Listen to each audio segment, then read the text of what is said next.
I just wanted to make a few brief comments on this whole controversy surrounding the Shepherds Conference and the Q&A that occurred there. And I was able to get a hold of the Q&A. I know at least at the point that I'm recording this video, the information or the video of the Q&A from that conference has not been put up publicly anywhere online.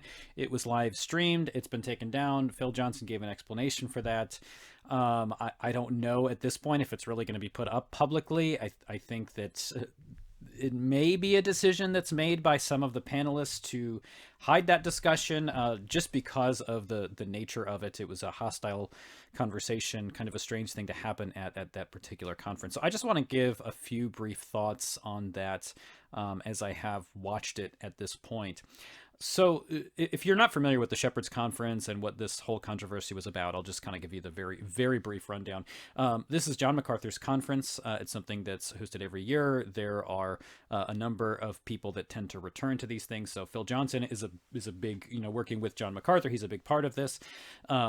Al Mohler, Ligon Duncan, Mark Dever, those are some of the figures that have been associated with it and were on this particular panel. Sinclair Ferguson was there as well. And so what happened is there was a panel discussion at the end of the conference.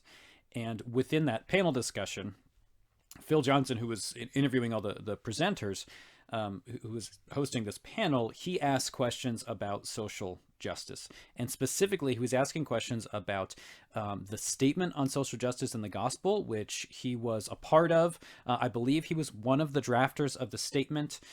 There were plenty others who were involved and signed the statement, including John MacArthur. James White was one of the framers. I think one of the authors, Vadi Bakum, was involved to some extent. Doug Wilson at least signed it.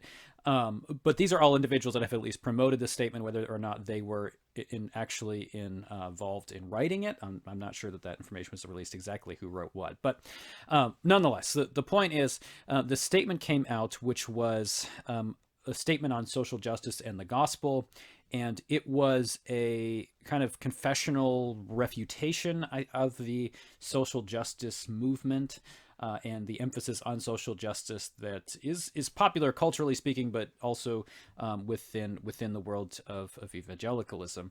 So in this panel, the Al Mohler was asked about this, and other participants here were asked about why they did not sign that statement. Now, when that question was raised, there's a lot of hostility coming from Al Mohler and coming from others. Now, I would include clips of this or do a podcast dealing with it, but at this point, they don't want the audio or video getting out. I don't want to get copyright strikes or anything like that. So I'm just not going to show it. But if you ask around, you can find people that have saved the video. So I'll just say that you can find it from somewhere if you really want to get a hold of it. There's always a way to do that. So it seems to have, gone around underground. It's like the, theological dark web here or something, with people spreading around this secret video of a very public conference. So the whole conversation came off as very odd and very hostile. And initially, Phil Johnson asked Al Mohler these questions, and you definitely get the impression from what Al Mohler or Phil Johnson said that if you didn't sign this particular statement, then maybe you are compromising on the gospel in some way with those who promote this progressivist ideology. And Al Mohler's reaction was very harsh to that. There were some really odd statements made if you do get a chance to watch the video. And in those statements, he basically said he didn't want to sign a document he was handed that he didn't draft himself, which is very odd. He does come across as rather arrogant in the clip. And, I don't want to judge the motives or what he was thinking. It could be wrong. That is how he comes across. Johnson also comes across in this interaction as extremely critical and harsh about not just their stances on issues, but the fact that this document wouldn't have been signed, which I think is rather odd.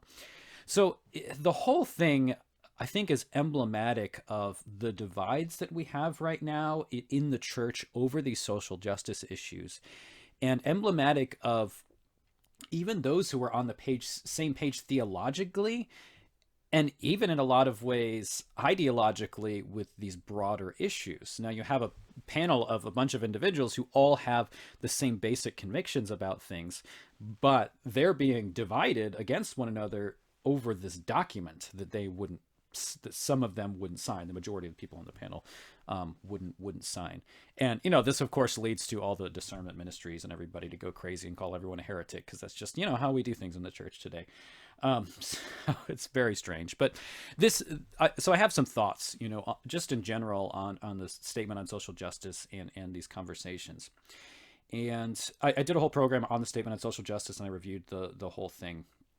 But these are just brief thoughts in a video format. I'll link to the podcast below the video if you do want to hear more in-depth thoughts on these particular topics.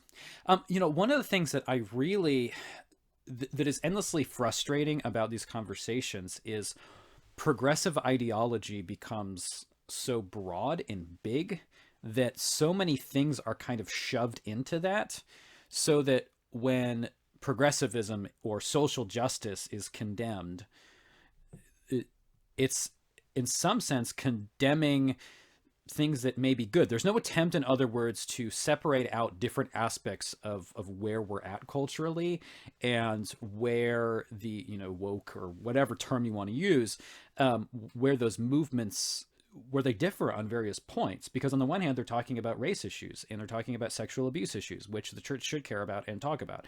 On the other hand, they're definitely using some ideas that come from the Frankfurt School, that develop into neo-Marxism, and ideas about intersectionality, which can be very problematic, though I don't think that the people criticizing really know what they're talking about very well on that particular issue. So they lump all of these things into the same category. And that's the problem I have with the statement on social justice in the gospel, is it's so broad, it's not particular enough. You need to get down to very particular ideas and say, this is one idea, and let's speak about that theologically. And instead you just have these broad condemnations, which don't really do much other than divide us into this ideological group and this ideological group, kind of in these two extremes that everybody seems to be trying to fit themselves into one or the other without nuance. So what I would like to see is people really interacting with particular ideas. So take one idea and let's discuss it as a church. For example, the idea of corporate guilt. Okay, that plays into a lot of these discussions. So Thabiti Anyabwile has spoken about corporate guilt quite a bit, that there is a kind of white guilt. He talked about this, on Martin Luther King Day, that all white people in some sense are guilty for his murder or his death. And because they all contribute to systems of oppression for being white and all this other stuff.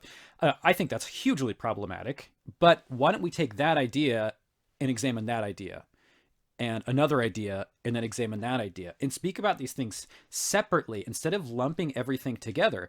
And the way that, I've watched some of the videos of lectures that were presented by those who were part of this document. I found them very poorly researched and very kind of dismissive of a lot of very serious things. And so, for example, they talk about like #MeToo as kind of a joke in the middle of the panel discussion, which I think is just a really horrific way to handle something as serious as sexual abuse.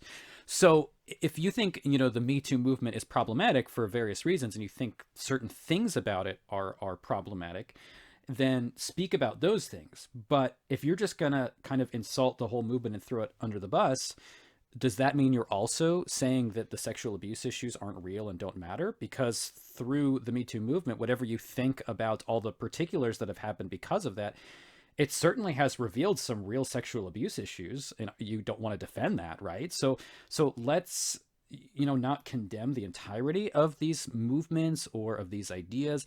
And what happens, especially in the race discussions, is people who are condemning, looking at someone like Thabiti, who I do think is extreme in many ways, or somebody like Kyle Howard, who, again, I do think is often trying to just get at people and trying to be controversial, sometimes I think for the sake of just being controversial and starting an argument.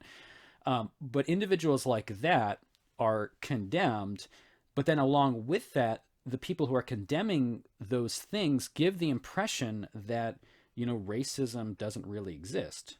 And that is just flat out wrong. Look at the comments on my YouTube videos. This one will probably have those comments too about how Jews control the world and how terrible everyone who's not white is. I mean, those that happens all the time. Like there are people who have crazy ideas, and this stuff does exist. It really does. Now it's probably not out in the open that much because these people don't want to just share those things in public. They do it behind a computer screen. But the reality is these are severe, real issues. So my biggest problem with this whole discussion is that we've just categorized everything as social justice, progressivism, and it's this umbrella term which includes tons of stuff in it. And what we need to do is take issue by issue and have nuanced discussions about each of those issues. And that's really what we should be doing. And that's what I don't see happening in any of these conversations that are going on. Now, when I watched a lecture of one of the signers or authors, I'm not sure, of the, I can't remember his name, and I should have looked before this, of this statement on social justice in the gospel. He did a lecture on intersectionality. And yes, he named Kimberly Crenshaw in the beginning, but there was such basic misunderstanding of where she's even coming from and what the movement really is that it became clear to me that this individual has not actually read the literature on this issue. And I'm not an expert on the issue. I've probably spent 6 hours reading on the 2 books on the subject. I'm not an expert at all. But if I, through that reading, could understand what base misunderstandings there are in those who are most outspoken against it, then certainly those who promote the ideology are going to shut you off and they're not going to listen to you because you clearly don't know what the position that they're actually enunciating. So we have to be careful to actually listen to what the other people are saying, read the literature, even if it's tough, even if it's frustrating, even if you want to throw the book against the wall because of some of the things they're saying that are so frustrating. And that may very well happen. But be nuanced. And I think it's this lack of nuance that really just bothers me about this whole conversation. There is no nuance whatsoever. There is just anger. There is just grabbing a side, fighting against the other side. And sometimes it seems like it's just kind of mindless instead of really taking a nuanced look issue by issue, reading the literature from the other perspective, and having a nuanced critique of what's actually going on. Anyway, those are just some of my thoughts. I don't know if they're worth anything. They may not be at all. But for what it is, those are my thoughts on some of the recent happenings. So thanks so much. I'll see you next time. God bless.